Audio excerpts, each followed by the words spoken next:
à tous, je suis vraiment ravie de vous retrouver pour cette nouvelle vidéo. Dans cette vidéo, je vais vous parler un petit peu des énergies d'octobre. Parce que peut-être vous le sentez déjà, évidemment, il y a une intensification des énergies globales. Il y a vraiment beaucoup d'énergie condensée en ce moment. Et donc, on sent qu'il y a cette tempête qui gronde.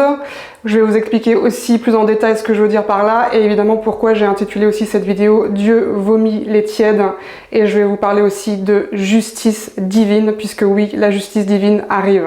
Mais avant qu'on ne rentre en détail dans tout ce que je vais vous expliquer dans cette vidéo, je souhaitais faire un communiqué important.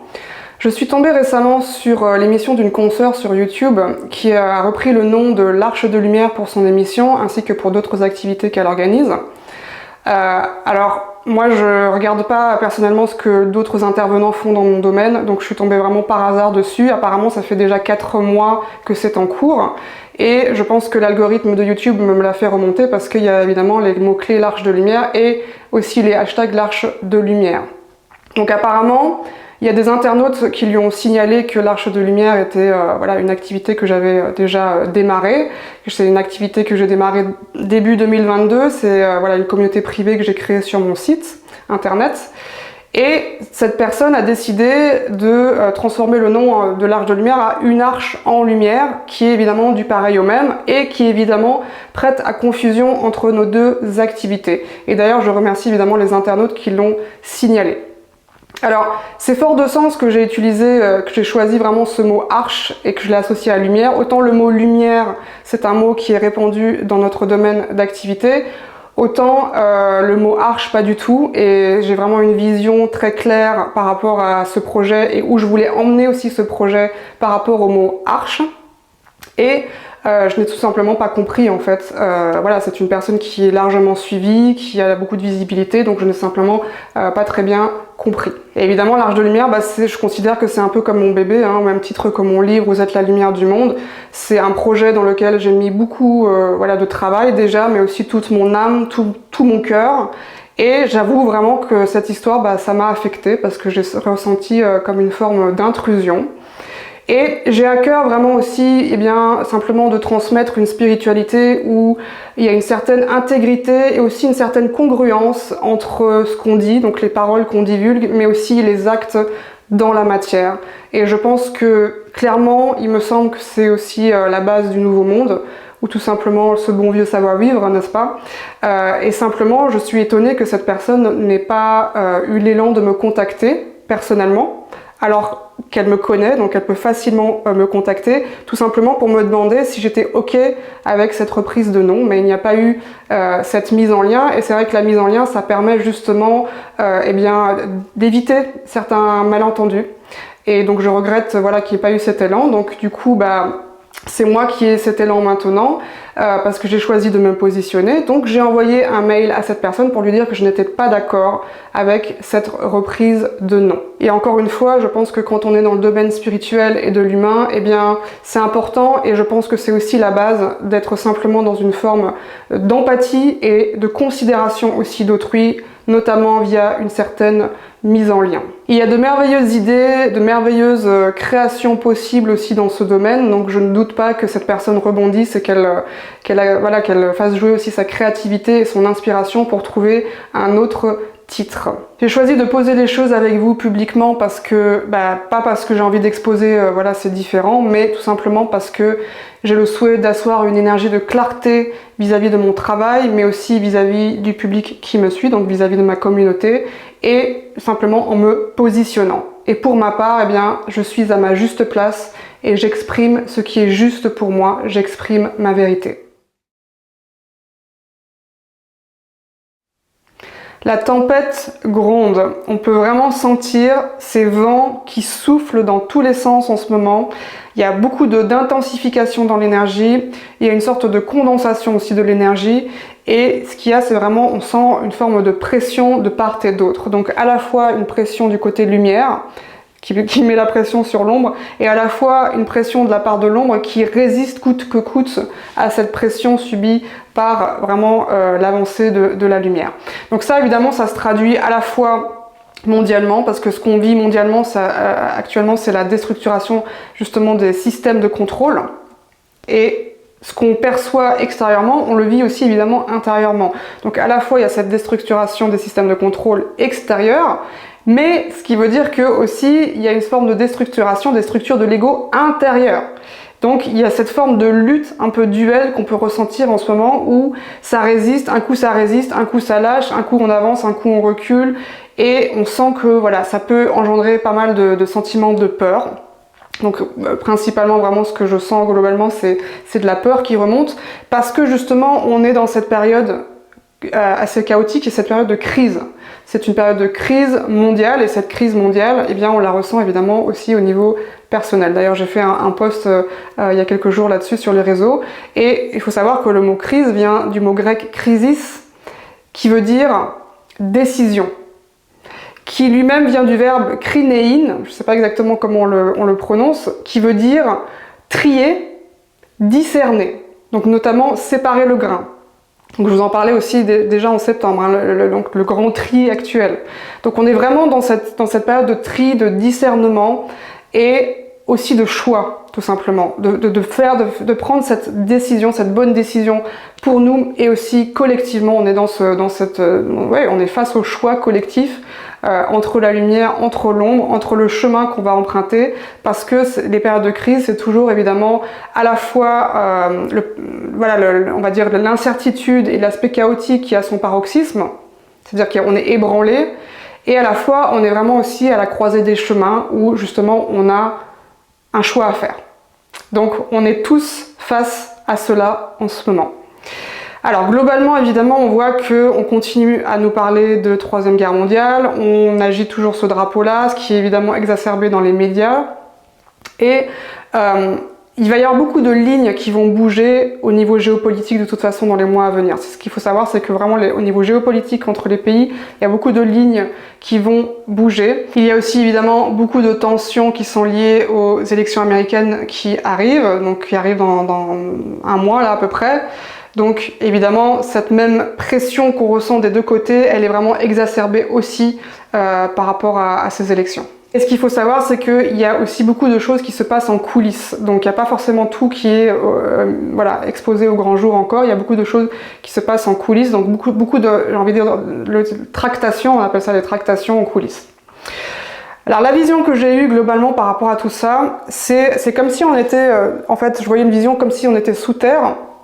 Et comme si j'étais sous terre, et je voyais une grande ligne, un grand faisceau lumineux qui était vraiment rectiligne, c'est-à-dire qui était droit et qui filait droit, quoi, en fait, qui avançait et il y avait aucun détour, il y avait vraiment ce faisceau qui était complètement droit, donc qui était en dessous, et au-dessus il y avait d'autres couches terrestres qui créaient comme, ça me faisait penser un petit peu comme les plaques tectoniques quand elles commencent à bouger et que ça crée des tremblements de terre, etc.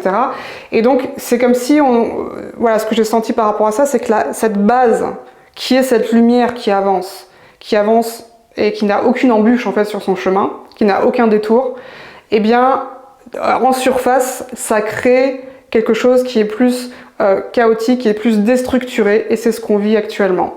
Et ensuite ça m'a montré aussi cette lumière, ce même faisceau lumineux au niveau de notre colonne vertébrale. Et ça aussi, je vous en parlais dans ma vidéo de septembre, l'importance de la posture, d'avoir une colonne vertébrale qui est droite.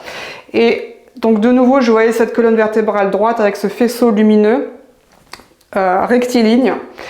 Et autour, donc on va dire peut-être l'enveloppe charnelle, eh bien quelque chose d'un peu plus remué, quelque chose d'un peu plus ébranlé, d'un peu plus chaotique.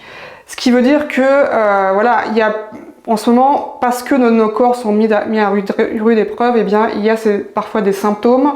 Il peut y avoir beaucoup de fatigue, mais il peut y avoir aussi des maladies qui se développent. Je sais qu'il y a pas mal de personnes qui sont plus malades que d'habitude.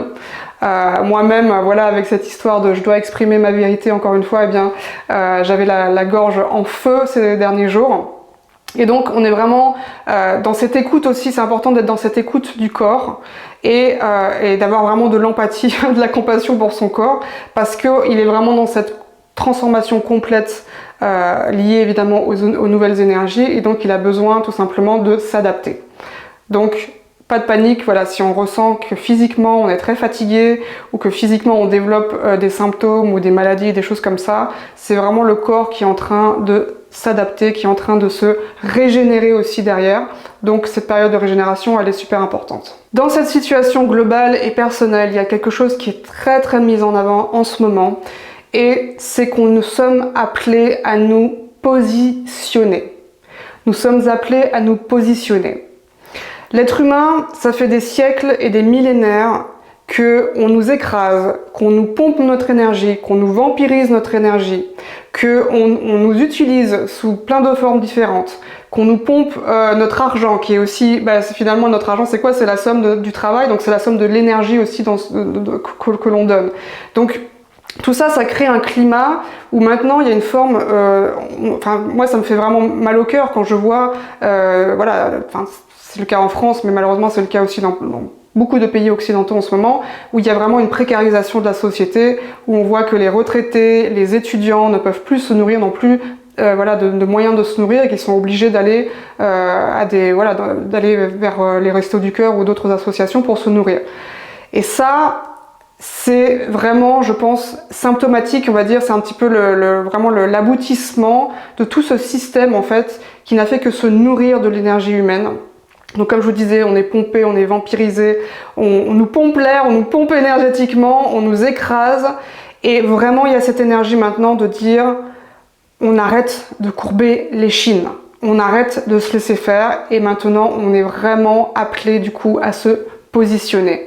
Et vous savez, le système matriciel, ce fameux système matriciel qui est en train d'être démantelé, eh bien le système matriciel, il ne crée rien, il ne peut rien créer. Et ça, j'en parle justement dans mon livre, Vous êtes la lumière du monde, j'en parle plus en détail.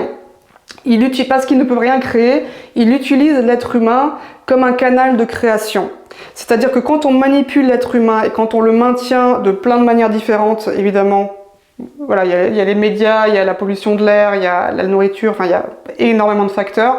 Quand on le maintient dans une énergie, une vibration basse, une vibration de peur, qui fait qu'il est aussi dans une forme de pensée en fait qui tourne en boucle, des pensées négatives, des pensées de peur, qui l'enferment dans ce rôle de victime et de proie, eh bien c'est sa pensée créatrice qui crée la réalité.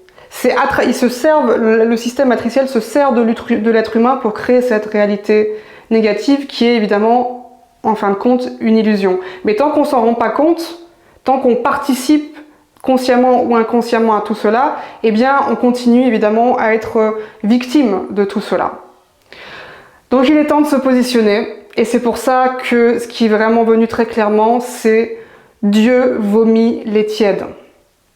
Qu'est-ce que ça veut dire, Dieu vomit les tièdes? Ça veut dire les gens qui sont encore dans une forme d'hésitation, qui ne savent pas se positionner, qui sont dans un état de passivité, qui ne prennent pas leur destin en main.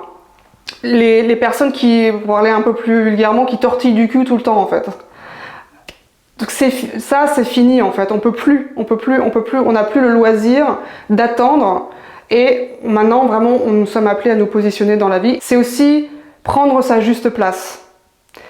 Tout le monde a sa juste place dans la merveilleuse symphonie universelle en fait dans laquelle on est.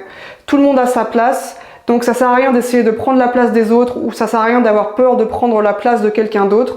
Chacun a sa place, et il est vraiment temps que chacun la prenne cette place. Et je sais que ça va parler à un grand nombre d'entre vous, peut-être certains d'entre vous qui n'arrivaient pas encore à trouver, on va dire le positionnement juste. Mais le positionnement juste, c'est le positionnement de notre âme. Quand on est relié à son pouvoir créateur et à son pouvoir divin, qui est la lumière de notre âme, on ne se pose même pas la question. On est là tout simplement, on est là dans notre énergie, et c'est vraiment ce que nous sommes appelés à retrouver et à exprimer. J'avais fait aussi, je me rappelle plus quand je l'avais fait cette vidéo, le fait de dire sa vérité, donc allez aussi voir ou revoir cette vidéo parce que c'est, je pense, en lien aussi avec le fait de se positionner. Si on a besoin de dire les choses, si on a besoin vraiment d'être dans une forme d'authenticité avec soi-même et avec les autres, c'est ça qui va nous libérer, et c'est ça qui va nous mettre aussi sur le droit chemin. Ce droit chemin qui est vraiment cette avenue que je vois, cette avenue de lumière que je vois. C'est pas pour rien qu'on m'a montré une ligne rectiligne, mais qui a même pas un seul détour, il n'y a même pas moyen de la détourner, cette ligne, elle suit son tracé, elle suit son chemin. Donc vraiment, vous allez voir que ça va vous libérer, de vous positionner et de prendre votre juste place dans ce monde. Et vous connaissez peut-être tous la fameuse citation d'Einstein, « Le monde ne sera pas détruit par ceux qui font le mal, mais ceux qui regardent sans rien faire. » Eh bien, c'est ça aussi Dieu vomit les tièdes. C'est ceux qui restent sans rien faire, c'est-à-dire ceux qui restent passifs et qui ne rentrent pas dans une forme de positionnement ou qui ne rentrent pas dans l'action. Et il y a quelque temps, j'ai vu un commentaire sur une vidéo qui m'a fait vraiment plaisir. Je ne me rappelle plus exactement ce que la personne disait, mais elle disait quelque chose de l'ordre de « Tu sais Gabriel, voilà, c'est la première fois que je commente sur une de tes vidéos, et il ne faut pas que tu crois que toutes les personnes qui regardent tes vidéos sont des touristes. » Et d'ailleurs, j'ai répondu à cette personne et je lui ai dit « Merci pour ce message et je ne considère absolument pas justement que les personnes qui regardent mes vidéos sont des touristes. » Et je sais très bien, parce que je le vois aussi dans les commentaires, que il y a un grand nombre d'entre vous qui regardent mes vidéos depuis un certain temps et qui intègrent et qui assimilent tout ce que je transmets et que ça vous aide énormément sur votre chemin et ça vous aide à vous transformer, ça vous aide à avancer dans votre vie. Et aussi, quand je revois, par exemple, certaines personnes rencontrées évidemment en présentiel lors des retraites ou autres, quand je les revois après et que je vois qu'ils s'épanouissent, qu'ils suivent leur petit bonhomme de chemin et qu'ils ont intégré et assimilé tout ce que j'ai pu transmettre dans mon travail, il n'y a rien d'autre qui me donne plus de joie que ça, que de voir cette transformation, de voir cette évolution. Et voilà, et je suis vraiment tellement honorée de pouvoir contribuer à tout ça, vraiment en gratitude. Mais à côté de ça, il y a aussi malheureusement des personnes qui sont encore dans un état de passivité, qui attendent tout simplement toujours que la soupe leur soit servie. Et qui après se plaignent parce qu'il n'y a rien qui change dans leur vie, que c'est toujours pareil. Mais il n'y a rien qui peut changer dans votre vie si vous actionnez pas vous-même les choses d'abord. Il n'y a rien qui peut changer dans votre vie si vous vous positionnez pas dans votre vie. Donc ça c'est mathématique. Et maintenant on arrive vraiment à un stade où le signal de l'univers c'est maintenant, voilà, Dieu vomit les tièdes. Donc qu'est-ce que tu choisis ? Qu'est-ce que tu choisis dans ta vie? Est-ce que tu veux rester dans un état de stagnation ou est-ce que tu veux avancer? Parce qu'il y a toutes les clés, il y a tous les outils maintenant pour aussi nous aider et nous soutenir justement dans ces démarches. Donc j'ai envie de dire, il n'y a vraiment plus d'excuses. Et la justice divine arrive, oui. Elle arrive sur Terre et certes, elle prend son temps. C'est comme la justice terrestre. La justice terrestre, on va dire, elle a une réputation d'être assez lente. Et la justice divine, parfois aussi, on a l'impression qu'elle prend bien son temps, mais je vous assure qu'elle arrive. Et il suffit de voir qu'actuellement, il y a beaucoup d'arrestations qui ont lieu, notamment dans le domaine de certaines personnalités publiques connues, dans le domaine du showbiz. Bientôt, il va y avoir aussi, ça va faire un effet domino en fait. Et c'est vrai que je vous avais déjà parlé de ça, donc des arrestations, je vous en avais parlé je pense au printemps dernier, et je vous en avais parlé évidemment en 2020, lors du confinement. À l'époque, en 2020, c'était vraiment des arrestations qui avaient lieu en coulisses. Et maintenant, ce sont des arrestations qui sont médiatisées et qui vont être vraiment exposées au grand jour. Et ça va faire du coup un effet domino, c'est-à-dire qu'il y a certaines personnalités dans le show business qui vont ensuite, ça va faire tomber en fait pas mal de gens, notamment au niveau politique, mais aussi au niveau des grands patrons de l'industrie. Et tout ça, évidemment, ça crée vraiment une onde de choc en fait, et qui va simplement nous montrer vraiment la face cachée aussi de notre monde, la face peut-être un peu plus sombre. Et donc du coup, évidemment, cette justice divine, ce qu'il faut savoir, c'est que il y a des forces lumineuses qui sont à l'œuvre sur Terre depuis toujours. Elles ont toujours été là, les forces lumineuses. C'est juste qu'avant, il y avait toujours cette lutte et ça n'était pas le moment, tout simplement, qu'elles émergent pleinement. Et ce qu'il faut savoir du coup, c'est que parce qu'il y a ces forces lumineuses, il y a aussi, vraiment c'est reflété au niveau terrestre, il y a vraiment aussi une implication au niveau militaire notamment. Et donc il y a des opérations militaires notamment en coulisses qui sont en cours et qui vont dans cette direction, vraiment dans cette même idée de l'avancée vraiment de la lumière. Donc ça c'est vraiment reflété sur Terre. Et évidemment je vous parlerai de cette transition vers 2025, cette transition qui est vraiment cruciale. Ça, je vous en parlerai aussi plus tard. Mais ce qu'il faut savoir, c'est qu'il n'y a pas de sauveur. D'accord? Donc c'est pas parce que la justice divine arrive que ça y est, on va tous être sauvés, et certainement pas attendre que le vent tourne pour que enfin la justice soit faite. Parce que, de nouveau, la justice divine, elle ne peut que avoir lieu si nous-mêmes, nous nous mettons en action, notamment à travers ce fameux positionnement. et nous sommes notre propre sauveur, évidemment. Donc quand on est dans cet élan et dans cette démarche de se mettre en action et de se positionner, et quand on est vraiment en alignement aussi avec notre âme, et avec du coup cet alignement collectif qui est en cours, et bien ce que ça fait en fait, c'est que ça nous connecte à des lignes temporelles d'ascension où la justice divine arrive de plus en plus vite. Ça commence d'abord par nous. Ce ne sont pas des sauveurs extérieurs, ce sont simplement des reflets de ce que nous avons déjà désamorcé, de ce que nous avons mis en place intérieurement, et intérieurement évidemment ça veut dire aussi dans la matière. Donc une fois qu'on est aligné sur notre pouvoir, une fois qu'on est aligné sur notre âme, et bien tout simplement on permet à cette justice divine aussi bien personnellement que collectivement, de descendre sur Terre. Et on sait évidemment qu'à la fin, c'est la justice divine qui gagne, puisque c'est la lumière qui gagne. Satnam, à bientôt.